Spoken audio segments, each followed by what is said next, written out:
Welcome to the Nutritional Revolution podcast. I'm your host, Kyla Chanel. I'm a performance nutritionist specializing in sex differences in sport.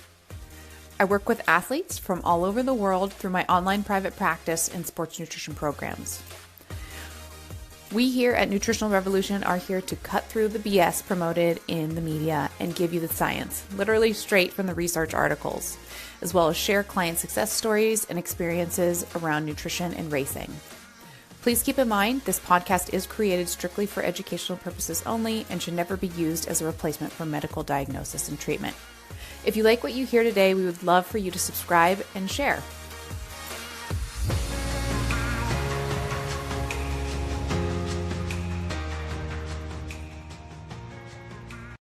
Hello, everybody, and welcome back to the Nutritional Revolution podcast.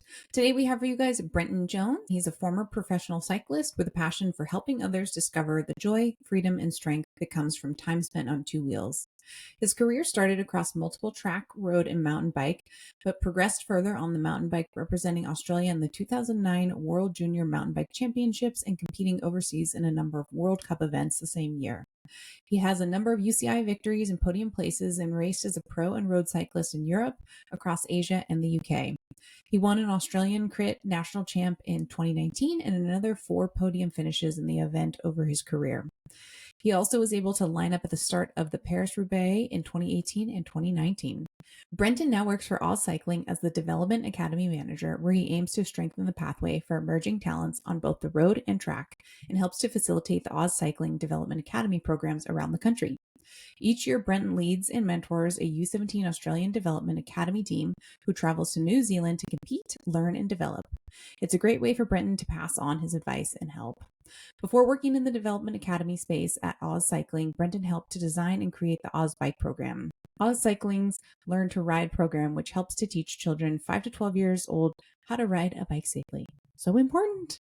This episode was great. Brenton shared a whole lot of history with us on his evolution of nutrition and hydration. You guys are really going to enjoy the episode. Welcome back, everybody, to the Nutritional Revolution podcast. We have for you guys Brenton Jones. Thank you so much for joining us. Thank you very much for having me. It's great to be here. Where are you zooming in from? Zooming in from about an hour and a half outside Melbourne, so southeast of Melbourne in Australia. So in the country, beautiful, God's country, love it. Amazing. Oh, lovely. Okay, so our listeners have heard a little bit of your longer bio, if they made it this far into the episode, or hopefully they didn't skip over it. The skippers. But let's dive into your 2 truths and a lie. I'm going to have you break those down for me. Okay.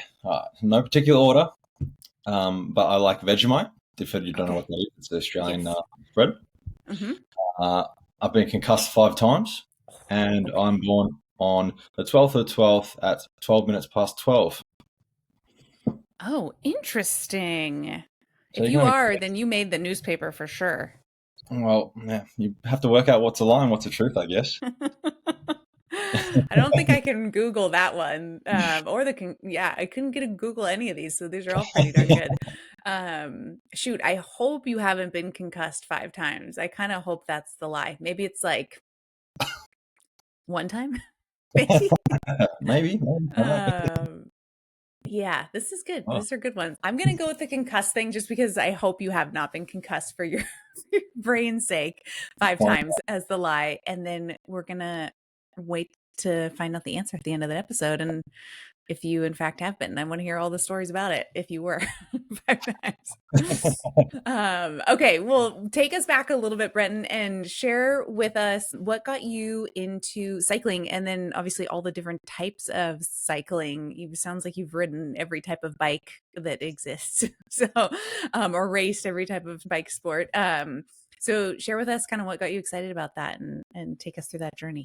Yeah, I think just as a little kid, just enjoying cycling, the freedom it gives you, the places you can go, and how much fun you can have, I think was what got me into it. My parents were very involved, and my family is a cycling family and has been for many years. My parents in the events promotion, so I was always around cycling events and watching kind of your superstars and your Olympians and your Tour de France riders to compete in races, which later I went on to compete in and win those races too. So it kind of got my passion, my joy for cycling from a young age. And I started locally here at the Warragul Cycling Club, riding on the track on the velodrome, and Oh, enjoying wow. that thrill that you get when you ride around a circle and an oval, and just do so many laps with your friends. And I think that was something that got me into the sport at a young age, under nines, under 11s, and then got into mountain biking and loved the mountain biking and the freedom and the fun that gives you, which is amazing. I still love it today.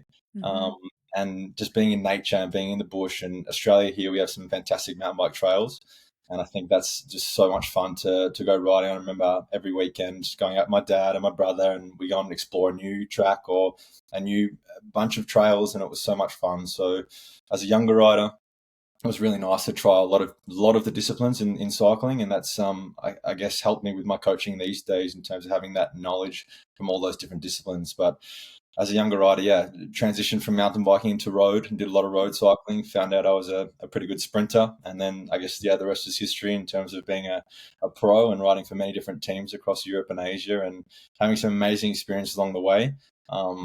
The mountain biking definitely finished up on a high, representing Australia at the 2009 Junior World Championships, which was awesome to experience the top end of the sport. I was definitely blown away by some of the young talents from either Switzerland or Italy or France, who were just skinny little climbers, and I was a kind of a bigger, stronger Aussie sprinter. Yeah. Not sure what he was doing there, but again, I think it was really cool to make a career out of road cycling, where I transitioned into, and yeah, had an absolute ball along the way. That's awesome. Do you think the sprinting capabilities came from starting on the velodrome? Just like in a high gear, just like having to gas it? Maybe I did a lot of flying through hundreds, and I think that would have complemented it in some way or another. Yeah. Either that or just trying to chase down my brother and my dad all the time. I think that was probably the probably me.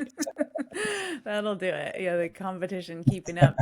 Um, so you've had all this experience. Now you're moving into coaching. You mentioned 2009 being at the Mountain Bike World Champs, right? Is what Yeah. it was? Yeah. And so since then, maybe, or through your experience too, and then to now, how has nutrition and hydration evolved in application in your sport? Yeah, I think it's changed so much, and yeah, really looking forward to talking today about the many different things that have changed, and what I've experienced, and what's changed to now, and what I'm trying to apply. But wow, if I look back, yeah, 15, 10 years ago, and think, what was I doing back then Mhm. versus now, and what's happened. And even back to that 2009 as a junior, you kind of 18, 17 years of age, racing world champs, and I'm not sure how much thought into nutrition was back then, in terms of, other than eating a nice breakfast, then it's obviously going to be carbohydrate focused, and Mhm. your recovery is going to be your protein shake or whatever your team Swanee gives you. And I think that's the limit. That's the thoughts that went about that, and that's obviously evolved into, okay, well, no, what are the actual grams that you're having at a certain time, or what are the timings that you're doing, and why? So I think that it's changed a lot, from people just eating because you need to eat to compete, and now Mhm. you're eating for a reason, or you're eating a certain number of grams per hour, or whatever. So I think that there's a lot of discussion that's obviously come, a lot of research since those times. It's a long time ago, but 16 years. But I think it's also a time where people have been able to adapt and learn, and evolve Mhm. for the better. And obviously, as you see, times and people are getting faster, and no one's slowing down. We're only getting quicker. So I think that it probably is a reason for the involvement in nutrition, and how people are eating well and they're eating better, but they're able to fuel their performances a lot more than what they could. So that's kind of what I've noticed. And I think where I pass on to my athletes now is obviously to keep it simple. I always love to feel people to keep it simple and not overcomplicate what they do. But it's really nice to kind of see that change, and see what studies are coming out about that. Yeah, yeah, it certainly is fascinating. With the mountain bike world champs, what was the race duration? Was that less than an hour on Yeah, it was course about an hour or? and a half. I think hour and a half, Okay. hour and 40, just the Okay. juniors. So I think it was fairly long back then. I think XCO, like the cross country these days, is quite short. I think back when I was Yeah. coming through cross country as a junior, and then doing a little bit as an under 23 rider, in kind of 2010, 2011, 2012, it was still racing even close to 2 hours sometimes. Mm, Um, wow. I think now it's dropped back to kind of that 120, Mhm. 115, maybe one and a half. Yeah. they were quite long.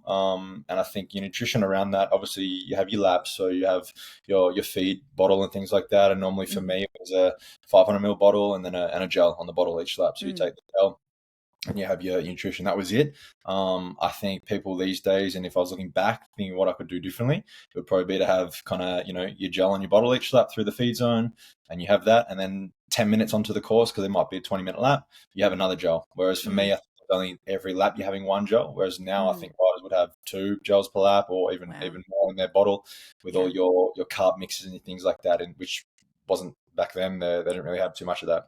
Yeah. Yeah. Do you remember what products you were using back then? I know, look, I know SAS has been around for a long time, Yeah. but I actually we did use Talk Nutrition. I'm not sure if Oh. that's still around. Talk Nutrition was big in Australia back then, and Mhm. there was a sponsored mountain bike team I was a part of who Mhm. did a lot of nutrition there. So it probably was Hmm. Talk Nutrition. It had Yeah. a lot of a big range, and it was really good. They definitely had some carbs in their drinks, mainly obviously electrolytes, but there Mhm. was nothing like you see these days with Yeah. the amount of carbs that are in a sachet, Yeah. and you have in one bottle. It's crazy. Yeah, yeah. And even the sodium has taken like a big increase, I feel like, in even just the last couple years. But yeah, electrolyte wise, was that the talk nutrition too in your bottle? Or was it Yeah, just plain water, do you think, usually? but both. Okay. Yeah, so you kind of had a mix. I didn't really like to run, and I've had many, teammates even on the road when we transitioned to there. It's kind of I've had many people that just run your straight mixes, and then Yeah. other people that just stick to water. I was always like a balance, I wanted a bit of balance between craving different things at a certain time, or Hmm. and the reasons why I had a water at a certain time, or a mixed electrolyte drink. So I think I just tried to alternate, Yeah. and especially on a mountain bike race, I guess it's easy to do that. Kind of like lap 2, lap 3 is going to be your mixes, lap 4 is a water, and maybe lap 5 is another mix again. So Mm. Nice. And with your own personal training and riding now, what, and maybe kind of past experience, any areas where you maybe ran into a wall or made some mistakes with your nutrition, whether that's cramping, GI issues, flavor fatigue, bonking, anything like that, where you're like, oh my goodness, I need to make an adjustment here? yeah, for sure. I think many times, I think everyone's had those times before where you either forget or it just happens. So I think definitely many times, I can remember many times and recall many times on the mountain bike where that's happened, where you're kind of concentrating so hard on the terrain and the Hmm. trails and the lines you should be taking to keep your time as short as possible. And it's dusty or it's muddy, so you're kind of not thinking about what you Yeah. do with nutrition. I think for me, the times when that's happened is the forgetting. It's not either having enough; it's just either forgetting or just being inconsistent in the timings that you do on the bike. So Mm. for me, yeah, back in those times, it was about how I either forgot to eat a certain number of foods or forgot to take that gel out of my pocket and eat it at the hour and a half mark, and not instead of the 2 hours, when I left that 30-minute window a bit too long, and now my body's trying to catch up. So Yeah. I think it's a timing thing for me in the races, and I see a lot of people these days do the same thing. It's like I forget to do things, or you forgot to do something. It's an easy thing to Yeah. fix. Yes. So in fixing that, do you use a timer or anything on your watch or on your Garmin or anything like that? Yeah. Yeah, I kind of there's a lot of obviously alarms and things you can set in these fancy computers these days. Yeah.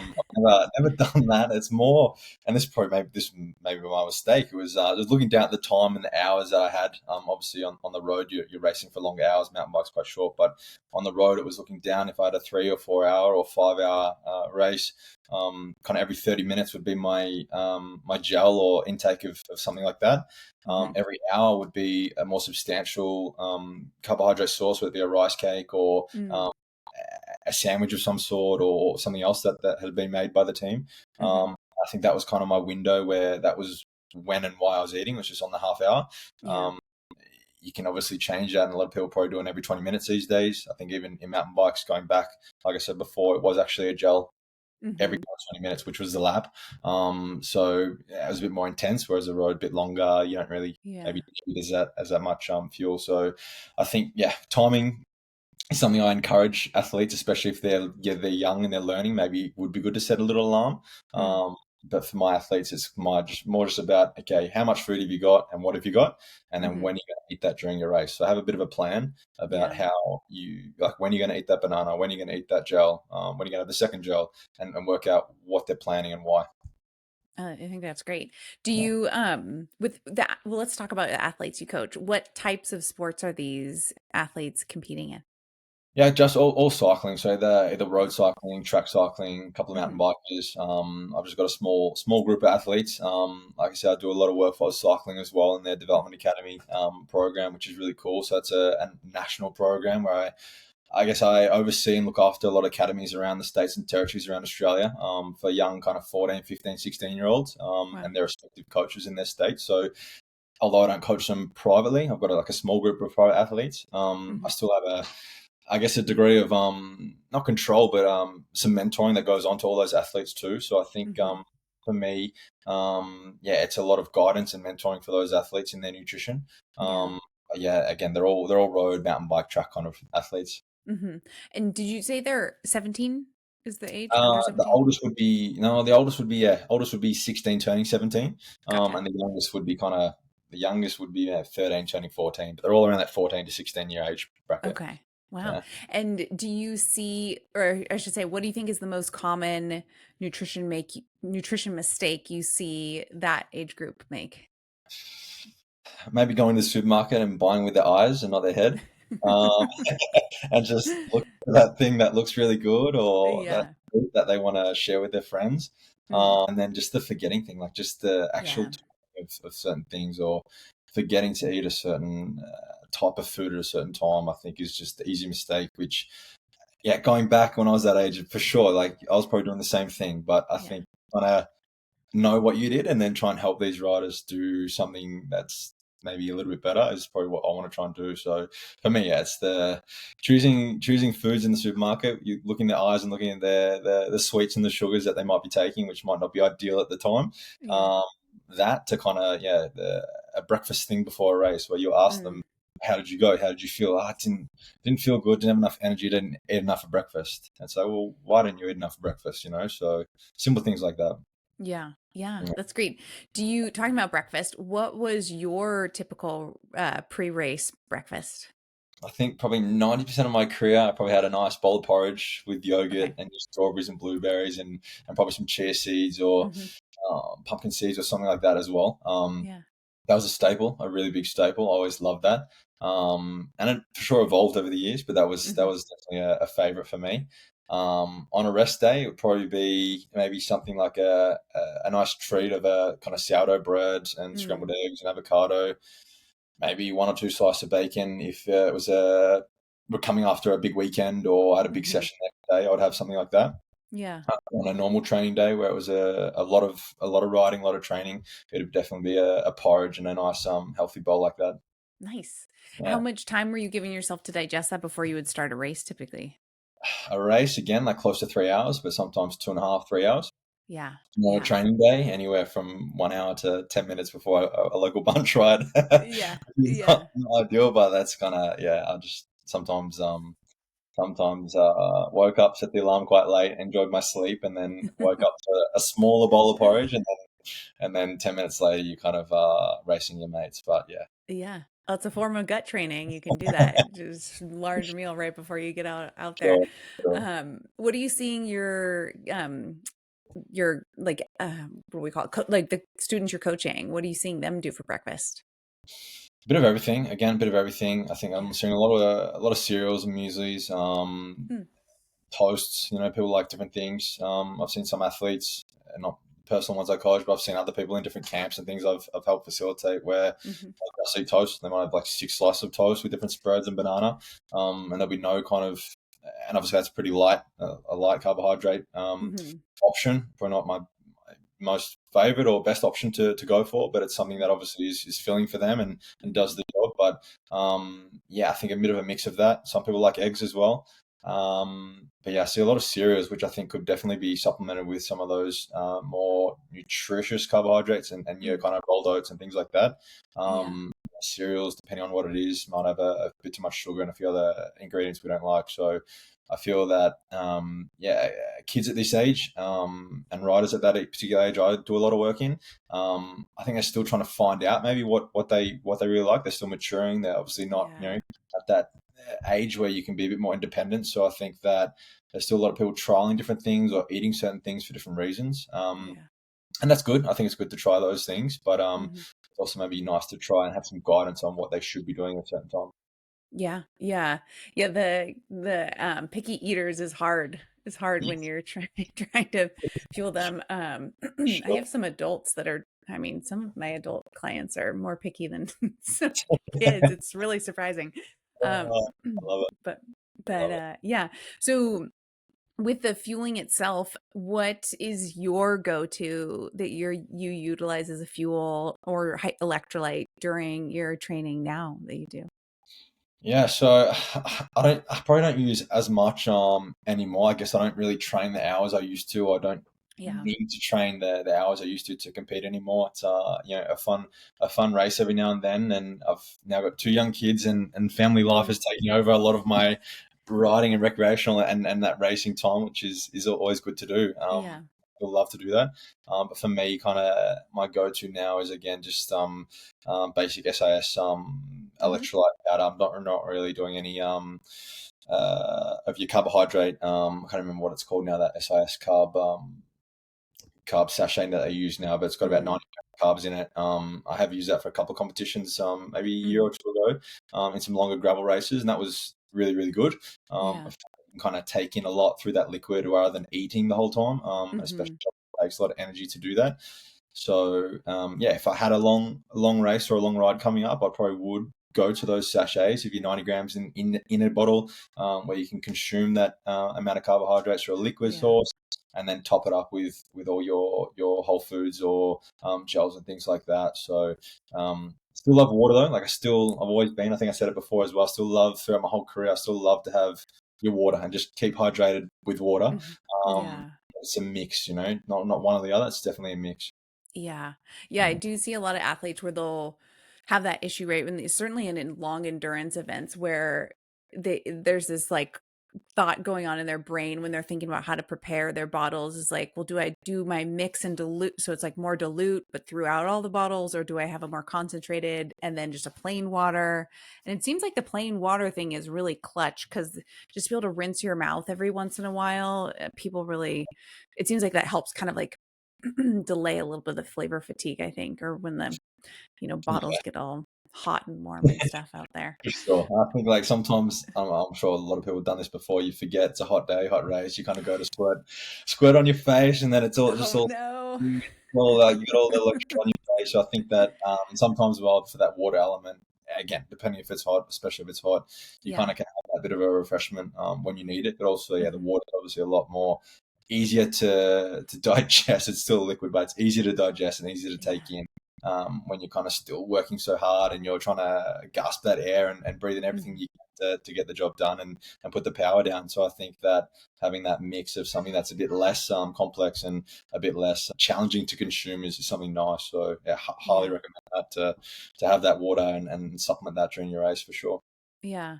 Are you seeing too, and maybe with your athletes, but or for yourself personally, the different ways to transport your fluids? I feel like have evolved to. I've seen people using the like ultra running Yeah, vests, like yeah, on the bike. for What are you sure. seeing in your Yeah. group? 100%. And I think like and some of those longer events especially, I think yeah, definitely some of those camel packs and those like Hmm. the ultra running packs that people wear on their backs, a 500 mil to a liter container on their back that's coming through a tube or whatever. It's such a Hmm. easy way to get that hydration through. Obviously your bottles aren't going to fall off your bike or Hmm. fall out of your jersey pocket, which can happen. I've Yeah. seen that many times in a few events recently, most on the gravel as well, where that can Hmm. happen with the terrain. But I think a lot of people are opting for that. The camel pack is an easy way to secure your fluid because if you do crash or like I said, you do hit a hole and it come out, you're going to be really trying to get through that next hour or two before the feed zone or etc. So I think Yeah. it's definitely evolved. You're seeing more of that happen these days. It didn't there wasn't that much of that, I think, 10, 15 years ago, where you kind of, everyone had a bottle or two bottles, and that was what you had.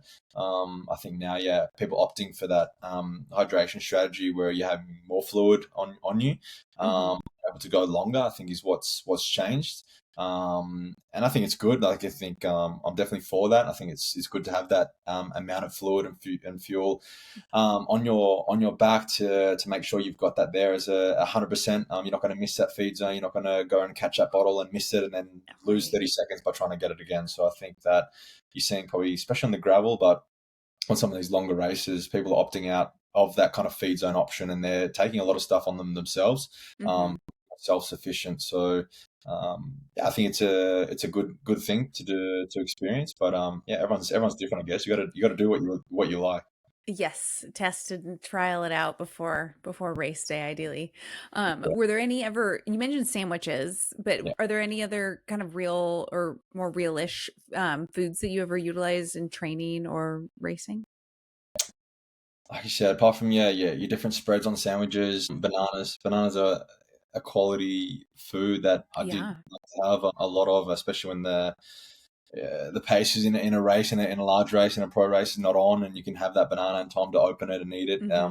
For sure, good. Other whole foods, not that I could think. I think it was more of your rice cakes, like your actual team staff making a big pot of rice and then mixing some jam or mixing some ham and bacon and egg or something in that savory kind of rice cake. That was always really something nice to eat. I always found that was a really good option. Homemade cakes, your banana breads, things like that, another good option. But in real foods, nothing more than that. I think the gels and everything evolve so much these days, and it's such a simple thing to consume. I think it's very hard for people to go and make something that's real or go and make something that maybe is probably better for you. Such an easy option. So for me though, the rice cakes were a great little, you can make them any size you wanted to. You can put any ingredient in there. Such a great source of fuel. Yeah, that makes me think of the you've probably heard of it, the Feed Zone Portables book by, was it Alan Lim? From Scratch, I think. That's a lot of good recipes in that. Yeah. We'll have to link that for the listeners if they haven't checked out. Lots of rice cake, homemade rice cake recipes in there. And rice is so cheap. And like you're saying, the gels some of them are so expensive. It's so crazily expensive nutrition these days. So I think that we should go back to the real food, the things that you can make from home and last you can put them in the freezer or whatever, so you can make so much and it is cheap. Yeah, I like that idea, the loaves. This time of year for us, if we're going into fall, it makes me think of the banana breads, pumpkin loaf, all that stuff sounds so good on the bike. Have these delicious, tasty things. Awesome. Okay, so with your athletes that you're coaching, I'm curious, and for your personal experience too, like 2009 and earlier, was there use or conversation around any of the ergogenic supplements at that time, like the beta-alanines or the sodium bicarbs or any of that being used in practice or racing? Yeah. So throughout my career, and 2009 probably wasn't using any of that stuff back then, but I know definitely in the early 2010s and into the teens, I was definitely taking kind of your beta-alanine, bicarb soda was a bit of a craze even a couple of years ago, and it was back then. So those little lactate buffers and things like that was something that I did supplement with a lot, and I did use for a number of events. If you've ever tried to buy creatine or electrolytes online and wondered, is this actually legit? We got a quick fix. We built a full script dispensary for Nutritional Revolution listeners so you can shop trusted professional grade supplements that ship direct from the manufacturer, no random third-party sellers, no sketchy storage. You'll find brands we use with our athletes all the time, like Thorne, Clean Athlete, Nordic Naturals, Pure Encapsulations, Designs for Health, Designs for Sport, etc., and a ton of NSF certified for sport options. Everyone gets 20% off always, and during promos, you can get up to as much as 35% off, and it's free to create an account. If you set up auto ship, you'll get an additional 5% off. Just open up the show notes and tap the full script link to get started. But I think for me, my go-to was more your caffeine. Like caffeine for me was what did it for me. And maybe it was a mental thing, maybe it was just something I preferred, but I think definitely beta-alanine and your bicarb was something that I definitely had experience as an athlete, and then as a coach now. I think that actually in my athletes and some of the kids I coach, and even some of the adults I coach, I don't see too much of the bicarb and the beta-alanine stuff anymore. It's probably a mix of things, but I think it's actually a change to actually the amount of carbs they're taking. So I think it's a focus on the nutrition and the quality of carbs and the amount of carbs and the timing of those versus all those other little 1%ers, you could call them, that you could do to help in that environment. Yeah. Yeah. I think that is important when we have new clients come on and we do a diet analysis. They're almost always under consuming carbs, like almost always. They think they're eating a lot of carbs. When you actually run the numbers and like what their needs are, they're missing the mark by quite a bit. And I think a lot of people don't realize, they feel like they're eating a lot of carbs, but they're usually not. And they end up actually being very high fat consumers is what I've noticed too. Like, Wow. yeah. That's, so I think that it always evolves. I think every year, every couple of years, you have a new craze or a new fad that comes out. You know, there was I think a big push on the ketones and all those kind of things a couple of years ago.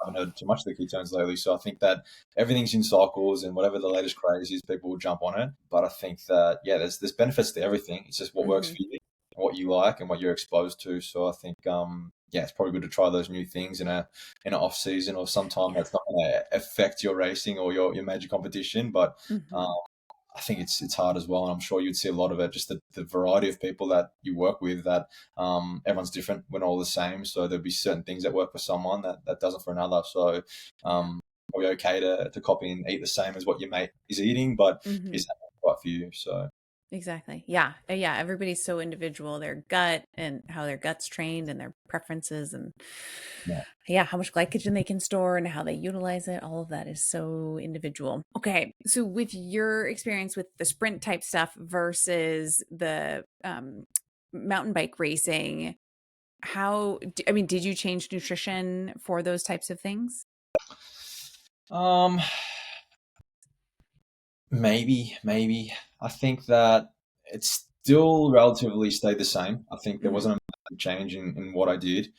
I guess the race itself is completely different. You're going from a mountain bike hour and a half, 2 hour race to then transition to the road where you're doing 100, 200, even more kilometers. So it's kind of a big change and a long time in the saddle. Probably more maybe the portion size or the control you have around that, like what you eat and why. Is maybe a little bit more, a little bit different. In terms of the foods itself, I don't think the foods would change or did change that much. It's the same quality, the same nutrition that I had. It'd probably just be more the quantity that you are taking in and you need to take in either before that race or following that race, which is a massive thing for recovery too. And I think we'll get to that. But I think it's also, the supplements and the things I took were relatively the same across both the disciplines. Yeah. Wow.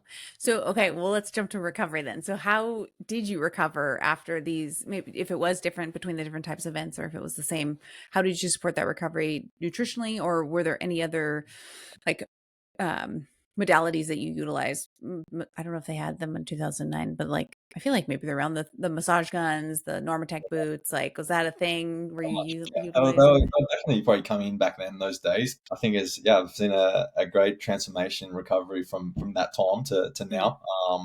Done a lot of things in that time, and it's been good to kind of use different things, trial different things, and see different things now. But I think we'll talk nutrition, but I think some of the other things that you can use, obviously your massage guns and your Normatec boots and the compression boots. I've done cryotherapy, which is like that really freezing cold. Put your gloves on, socks on, and you go into a tight chamber, and it's like minus whatever it is. Like that was pretty crazy. Obviously, they're trying to cool your body and recover and help you recover faster and quicker. That was crazy. But massage, a lot of massage.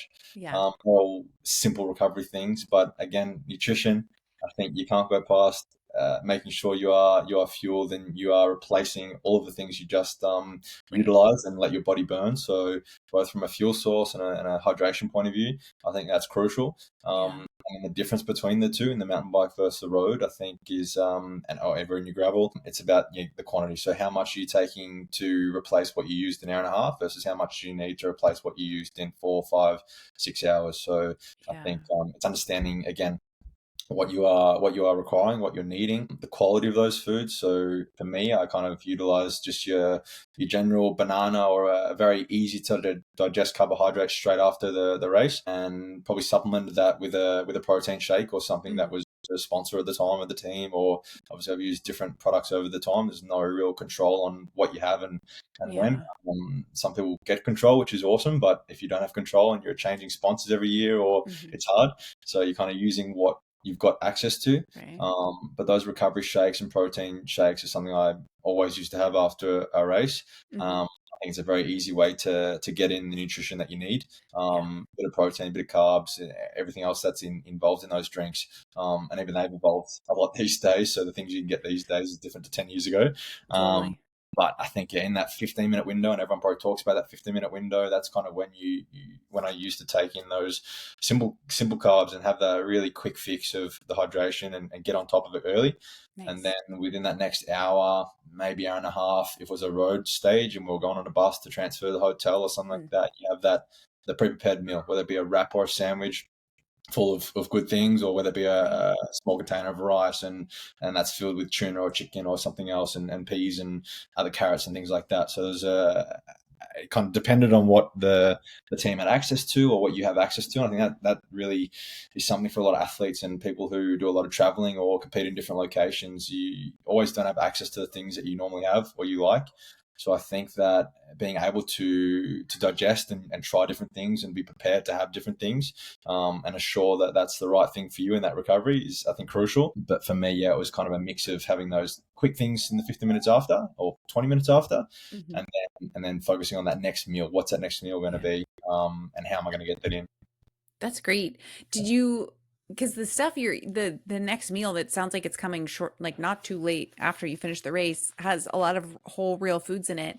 Did you ever have the issue, because we have so many clients where they'll race and they'll just be like, I couldn't eat anything for hours after the race. I had no appetite. Was that ever an issue for you, or did you just, shut that off in your brain and just put the nutrition down? I think there's probably so many times it's been this way and so many times it's been the other way. So I think that you probably had maybe a race that was maybe a little bit harder than another. So maybe you are craving that big source of protein or carbs straight after that you need to get in, and maybe you're on the bus and you got a long drive, so you got nothing else to do, so you're going to start eating. Or maybe you've got nowhere to, like, you haven't got anywhere to go, your hotel's right next to the race, and maybe you go and have a shower and you do other things that just occupy yourself before you think about that meal. So I think that again, I think that is something that's changed as well in terms of the nutritionists that are helping elite athletes and any amateur athlete these days, where you're having a reason why you're having that meal at a certain time, whereas back then it was kind of, if I'm hungry, I'll eat it. So as much as that, I say that kind of 45 hour and a half, I was that window, maybe it was definitely an hour after where you're having that meal. Again, it was probably dependent on how hungry I was at that time. And like I said, there were some races where you were starving and other races where you were content with what you had. So and I think that depends as well on what you had, how successful your nutrition was during the event. So, did you have everything right? Were you strong? It might have been a race that you won, so you're on a high of that adrenaline and that achievement where you were celebrating with your teammates, calling your family back home, taking photos, and nutrition was kind of second priority. It should be first, but you can do both. But Did you notice a difference in how recovered or how fast you would recover when you would get your nutrition in sooner versus later? Yeah, I think, again, thinking back, you're trying to remember that now and think about how did I feel back then? But I think, and it was, look, we're talking about, we have used a couple of examples from a long time ago, but again, I was still racing at a very high level a few years ago. So kind of thinking back to that time, you got to be saying that obviously when you had that nutrition, you had your timings right, you were going to be recovering a lot faster. But there's so many other variables. Like nutrition is one part of it, and it's a massive part. But there's so many other variables in terms of, what is your travel after? Are you sitting in a bus for an hour or 2 hours, or are you, transporting yourself a long way, or are you resting and able to use your boots or your stretching, do your stretching, your massage, your massage gun? Can you use all that stuff within that 3 hours or within that 2 hours that's going to help you feel better? So I think it doesn't matter if you had all that nutrition, you did everything you could. If there was other variables that, sleep is a big one. Like if you had other variables where you didn't get that right, the next day you might feel tired more than another day where you didn't get your nutrition right, but you were living next door. So I think, there's so many variables that come into it. And that's what I love about kind of coaching, and what I love about everything I've experienced throughout my career is that there's so much stuff than just that one on the bike training session or that one nutrition supplement that you took that is going to help you. There's so much other stuff than that. And I think that's an important part. Yeah. Yeah, certainly. For your athletes that you're coaching now, are there nutrition or hydration lessons that you've learned from your racing career that you share with the athletes? Yeah, I'm sure there's many. That's why I try and love. I love that. I pass on that advice and a bit of mentoring for them. I think that's kind of my passion. My passion is cycling and that kind of sport of cycling. But my passion is helping other people and see them achieve the best thing. So for me, I think it's about the timing and making sure you understand. Again, I've said this a lot today, but what you're taking, why you're taking it, and the time is like just get that right first. And then we can work out everything else. Because I see a lot of people making simple mistakes that we can fix. That's something that I really value highly, and I really try and pass on is that advice of, even no matter how hard it is in that event, or if you're going up that big long climb, you still need to take in that supplement or that source of fuel that you've got on your body or your bike, because it's going to help you later in the race. I think probably a bit of advice as well would be, and I've had this from a few races, especially your Paris-Roubaix, the longest and obviously hardest race in the world, and one that I was probably disappointed not to finish the first year due to nutrition, especially just not taking in what I should have and when I should have. You're kind of in a young boy dreaming to be a part of the biggest race in the world. Then you're there and you're kind of looking around at the crowd, you're looking around at some of the superstars you're racing with, and you're not thinking about what you should be taking and why. And even if you feel good, an hour or two later, when you haven't done what you should have done, it comes back to bite you, which I found the hard way. And I think that is something that I pass on to my athletes these days is learning from those unfortunate times where it was a disappointing result and event for me. I pass on to athletes and say, don't make the same mistake I made. When you are feeling good in the first 30K, you need to be, that's when you should be eating the most, So, and I think people just eat when they're hungry, or they eat when they think they need to, but they should have been eating an hour or two ago. Right. Yes. Yeah. I think that's really great advice. I see the same thing with like hydration too. It's like, and once you get behind on hydration, it's really hard to come back from that.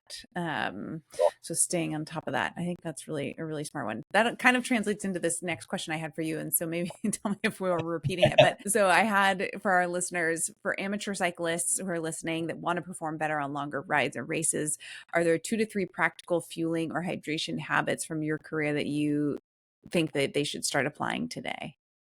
Yeah, I was definitely thinking about this before I jumped on. I think that for me, it's the timing. So for me, I think number one would be the timing, like why you are having certain things and when, and understanding that what works best for you on different types of events. Your athletes and people that could be listening to this could be doing a range of different competitions, from a short track race or a criterium, which is an hour or less, to a longer distance gravel event, a triathlon, something that is longer duration. So I think understanding how much you need, but also the timing of those certain things, not just in the race, but before. So what works for you? When's your breakfast? When's your pre-race meal? I've done a number of races where they're a 1 o'clock start or a 12 o'clock start. So how are you going to wake up and have that kind of 8 o'clock breakfast, but then that's 4 hours away. So how are you going to something else in between? And then you're going to have probably a peanut butter sandwich and banana, which I normally used to have an hour before that race if it was a lunchtime race. So understanding those foods and the timing and the reasons why you're having that is something that's crucial for me. That's something I'd pass on to listeners, to athletes. And then what else? Yeah, timing, and then probably just the variety. I'd say just get used to a variety, because as I said before, when you're traveling, you're not in a similar environment than your home. Even though you might have the same supermarket somewhere, they might be out of stock of certain food. So understanding to make that quick decision and that correct decision when you need to about what you need to have, why you need to have that, will set you up for success, I think. Being content with that, like being content that if you don't have your bowl of porridge before your race, you're going to be okay having this. Or people need to definitely try certain foods. And I think for many years I was stuck having porridge, but there was so many other things I could have. making a homemade muesli, or having your eggs and bacon and a source of carbohydrates through that, and a bit of protein and fat. So variety is good. Yeah. That's what I That's think. great. I think that's helpful because, yeah, to your point, I mean, nowadays races are all over the world for recreational and professional. And yeah, these athletes are going to, from the United States to Spain, and what can you find in the grocery store there, and what's going to be your carb source, and maybe never had that carb source before. So yeah, make sure you do your homework and Yeah.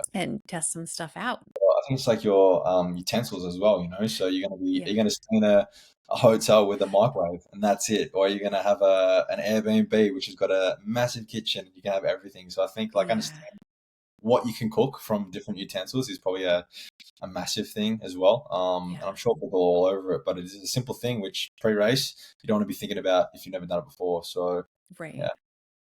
Yeah, certainly. We had, oh gosh, one of our athletes, I think it was one of our ultra runners. She was somewhere in Europe, and she contacted me and she's like, I need to know what to get from the grocery store now before all the carbs get wiped out from like all the other athletes that are here. Because I think it was a small town and there is not a lot. So I helped her raid the grocery store for the right carbs. Man. Yeah. Yeah. Okay. Well, I have one last question. If someone's lining up for their first Grand Fondo or gravel race, is there one piece of nutrition or hydration wisdom you'd want them remembering from your racing days? Whether that's, I know we talked about timing is really important, practicing, but anything, whether it's regards to pre or during the race? I think a lot of people as well, I found pre-race, like you'll get obviously that nervous energy and you have that, Mm-hmm. you'll be forcing that food. So I think Yeah. it's okay to have, and it could be the food that you enjoy and you eat just anytime you want. So that could be the food that you're trying to force down because of your feelings and sensations and that nervousness that you have before a race. So I think that understanding that nutrition is like a checkbox, and Mm-hmm. if you do it right, you do it well, and you tick it off, you're going to be prepared for success. And I think that for me, that pre-race meal is a massive one. Yeah. If you can't eat enough, and I've had this happen many times before, not myself too much, but definitely athletes and people I see where they just haven't eaten enough, they haven't eaten Yeah. the right thing, and it's an easy thing to do. It's something you can easily fix. And I think a lot of young athletes will do this, but also maybe potentially old athletes in whatever sport you are. You're not thinking about that. You're thinking about the race line, what time you need to get to the start line, have you Mm. got your nutrition for the race, so you forget that pre-race and how important that is. Yeah. You might just quickly have a piece of toast or a banana, and that's it when you need a lot more than that. Mm-hmm. So I think really nailing that pre-race meal is crucial, and the Yeah. timing of that. And whether that timing means you have to take a portable container and have that on the transfer to the start if it's a long drive or whatever. I think it's a crucial thing to get right. Yeah. So in your experience, getting race nerves on race morning, were you just like, I got to get in this full bowl of porridge. I'm going to do it no matter what, nerves or Yeah, I not? think it was my closing your eyes and shoveling it in kind of thing, to make sure you get it, and you finish three quarters and it's like, yeah, that's good, that's a good attempt. So Yeah. look, it didn't happen all the time, but yeah, look, there's definitely moments there where there's a lot of pressure, a lot of stress Yeah. involved in these things, and you want to do well. You've trained so hard, so I see that a lot of people that are just trying to force that down. And I don't know, what's my tip for that? Just stay calm. Stay calm, Yeah. stay relaxed. You've done the hard work. Try and think about everything else other than what could happen. Mhm. I think mindset is a massive thing. We're here to talk about nutrition, not mindset. But I think for me, mindset is literally equal number one with nutrition in terms of training an Yeah. athlete. So I think that it's a mindset thing in the morning when you're feeling very, very nervous and tense in that time. It's about staying calm, trusting the process, ensuring that you get in what you're trying to consume, Mm-hmm. focusing on everything else but that thing in the race that you're scared of or you're nervous of, like, it hasn't happened yet. So I don't think you Yeah. need to think about that. It's about kind of controlling your emotions in that time and having that nutritious source of food. And I think the variety comes into play there. Whereas if you don't feel like eating that, don't force yourself. Go and have that piece of toast or something that maybe could be easily digested in that moment. Mm-hmm. Having those options and knowing what to eat, I think is good. I know Yeah. probably a few times where instead of that big bowl of porridge or something that was maybe a bit harder to consume in that moment, whether it be earlier in the morning than a 8 o'clock breakfast, you might be having a 6 a.m. breakfast, so it's a bit harder to Right. consume that larger quantity. Maybe I opted for some cereal and some really light, easy, I don't have rice bubbles much, but I've seen people have, just rice bubbles and milk, which is going to be something that's really high in carbs, obviously a bit in sugar, but it's very easy to digest. So that could be not. Yeah, I think that's a great point is, have options. And I've also heard that from a pro cyclist where she was saying, I think her go-to, she's like, I won't eat anything else so I have to make my race morning breakfast something that is actually appealing to me to actually eat. And I think it was like, she would do waffles or pancakes, but she'd put whipped cream on it. She's like, it's the whipped cream that like seals it for me. She's like, otherwise I won't eat it. So, finding that thing where it's like, it makes you eat your race morning breakfast to get that nutrition in is important. Amazing. Okay. So I want to be mindful of your time, so I'm going to jump back to your 2 truths and a lie. Okay, so you said you like Vegemite, you've been concussed 5 times, and that you were born on 12/12 at 12/12, I think is what you said. I thought the concussed 5 times was a lie. Which one was it? Not that. Oh, not that. no. I do not like Vegemite. Oh, really? Yes. Okay, so you were born on 12/12, 12/12. Yeah, my gosh. 12 minutes past 12 on the 12th of 12. Dang. 2012, I turned 21, so that's my like, when that was happening, I was like, no way, like 21 on like 2012. So that was a funny little thing. Whoa, that's wild. Were you in the newspaper? I feel like that's like a celebratory thing. I put out a newspaper back then in 1991. That's all, but yeah. That's amazing. That's true. I don't know. I have Vegemite, but I don't like it. My wife likes it, but I don't like it personally. I can't say I've ever tried it, but I know what it is. It's very savory, salty. It's a very particular taste, and I think you either like it or you hate it. So it's very strong. What is it made out of? No, as an Australian, I should know what that is, but I don't like it. I don't know what it's made out of. I'm a peanut butter guy, but it's. I'll have to Google it. Tell me about the concussion situation. How does this happen 5 times? The bike? To all 5 occasions, I can't remember how it happened, but I think that the one was playing soccer, like as a school, just got concussed playing soccer. I think someone kicked me in the head, and then one was jumps at home. My brother just not wearing a helmet, which is not. I do not recommend that. So make sure everyone you wear a helmet if you're cycling. And then the other 3 were other racing incidents from mountain biking. I think 1, 2 mountain biking, and then one was a big one on the road. Was an induced coma actually as well for that one. So it was a concussion, but it was a serious head trauma. So very lucky to be alive after that. But concussions. Something I've had, unfortunately, a few more than normal. Yeah. So you wore your helmet in all of those except for the soccer situation. Yeah. So except for soccer, and then except for one time at the jumps at home. Before a soccer grand final when I was maybe 14, 15 years of age, I was the captain of the team, and then I had to ring the coach and say, I've crashed my bike at home, jumps with my brother, and I can't play. So that was a disappointing time. So I obviously vouch for helmets and think everyone needs to wear a helmet when they're cycling. It saved my life on that one time, but it's so important. So concussion, it's not a good thing. Yeah. How long ago was your last concussion? Probably say maybe 2015, maybe 20. Yeah, so a long time ago. So I've had a good space since then. But for a period of kind of that 2007 to 2015, that was all within that time. So wow. That is a lot of concussions. Thankfully, there's a lot of good research coming out on concussion protocols now with nutrition, and which is great. But those are tough. Those are tough on the body and the brain. Goodness. Sure. Well, helmets, everybody. Okay, where can our listeners find you, follow you, sign up to work with you, all that stuff? So definitely on social media. Just Brenton Jones _91 is my handle for that. So always active on Instagram and Facebook as well. And I've got a new website coming out as well soon, which I can give that link. I think it's just www.brentonjonescoaching.com, but I'll confirm that and we'll give you the link. But looking forward to having a website that is going to be for all things coaching, whether it's skills on the bike, a bit of virtual stuff as well, mentoring, and then other online coaching. So love helping everyone, love seeing everyone succeed. So it's kind of my passion now. Awesome. I love that. Well, we will make sure we link that in the show notes for our listeners so they can check all that out. And thank you again so much for joining us, Brenton. This has been awesome. Thanks very much, Carla. It was great to be here. To stay up to date with the Nutritional Revolution recent activities, follow Nutritional Revolution on Instagram and Facebook, and sign up to receive the Nutritional Revolution newsletters on the Nutritional Revolution website. If you guys enjoyed today's content, please hit subscribe below to stay up to date on the latest Nutritional Revolution posts. Have a healthy day.